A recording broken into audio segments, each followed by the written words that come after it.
जय हिंद बच्चों। कक्षा 9वीं के विज्ञान विषय में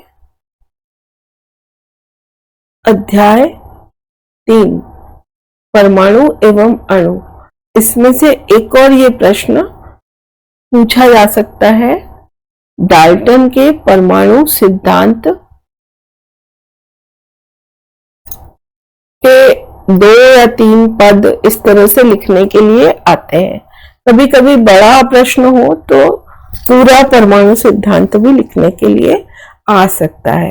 तो यहाँ पर डाल्टन के परमाणु सिद्धांत के जो पद हैं उनको आप इस तरह से याद करेंगे कि जितने भी पदार्थ होते हैं ब्रह्मांड में, जितने भी पदार्थ होते हैं सभी परमाणुओं से मिलकर बने होते हैं, यानी सभी द्रव्य परमाणुओं से निर्मित होते हैं। परमाणु एक तो ये वाला,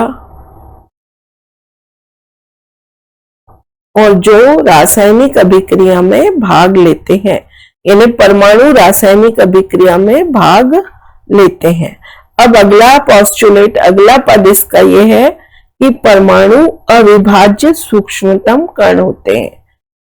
हालांकि बाद में इसमें और परिवर्तन हुए, लेकिन डाल्टन के समय में ये था कि परमाणु को विभाजित नहीं किया जा सकता है, ये सूक्ष्मतम कण होते हैं, यानी ये पदार्थ के सबसे छोटे कण को परमाणु कहा। और ये चीज बताई कि परमाणु जो होता है न तो रासायनिक क्रिया में बनता है और न ही उसका विनाश होता है।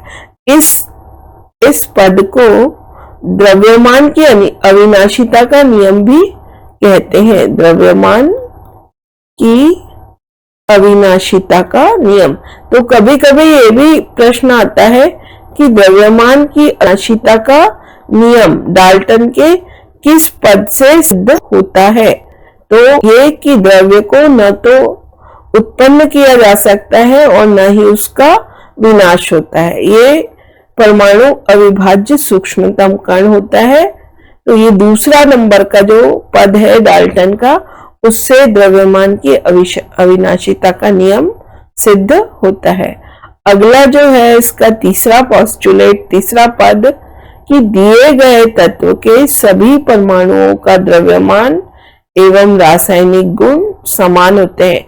यानी एक ही तत्व के सभी परमाणुओं के द्रव्यमान और रासायनिक गुण समान होते हैं। जैसे एक तत्व है कैल्शियम, तो उसके सारे परमाणुओं के गुणधर्म समान होंगे। लेकिन अगर दूसरा तत्व है सोडियम, तो कैल्शियम और सोडियम के परमाणुओं के गुणधर्म अलग अलग होंगे। तो तीसरे नंबर का जो पद क्या कह रहा है कि एक ही तत्व के सभी परमाणुओं का द्रव्यमान और रासायनिक गुणधर्म समान होते हैं। और उसके बाद वाला अगला पद कह रहा है कि यदि भिन्न भिन्न तत्व हैं तो उनके परमाणुओं के द्रव्यमान और रासायनिक गुण भिन्न भिन्न होते हैं। और सबसे लास्ट में जो है भिन्न भिन्न तत्वों के परमाणु परस्पर छोटी और पूर्ण बड़े अनुपात में यौगिक बनाते हैं। तो ये वाला जो पांचवा पद है, ये वाला, ये स्थिर अनुपात सिद्ध करता है। स्थिर अनुपात का नियम, स्थिर अनुपात का पद को चाहे वो आपस में संयोग करते हैं परमाणु, तो पूर्ण संख्या में संयोग करते हैं।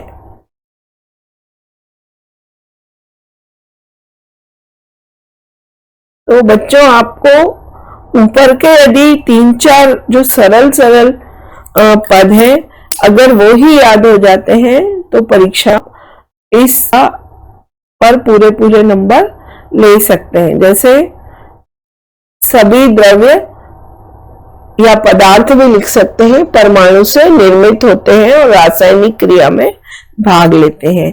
दूसरा पद आप पक्का याद कर लीजिए कि परमाणु अविभाज्य होता है, सबसे छोटा कण होता है द्रव्य का, इसको और अधिक विभाजित नहीं किया जा सकता है। परमाणुओं को रासायनिक अभिक्रिया में न तो बनाया जा सकता है और न ही उनका विनाश किया जा सकता है।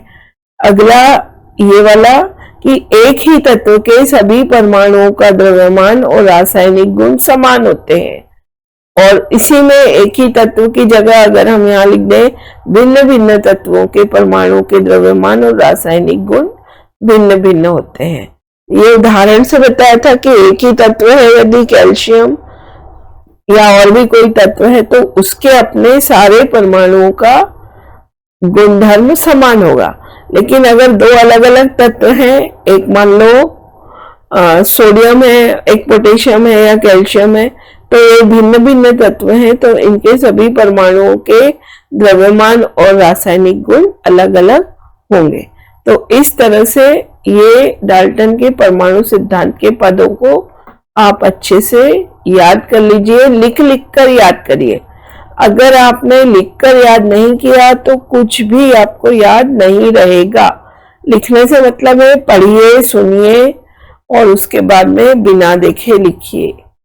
चलिए बच्चों, एग्जाम में इस प्रकार के प्रश्न आते हैं तो उसको बहुत अच्छे से हल करिए।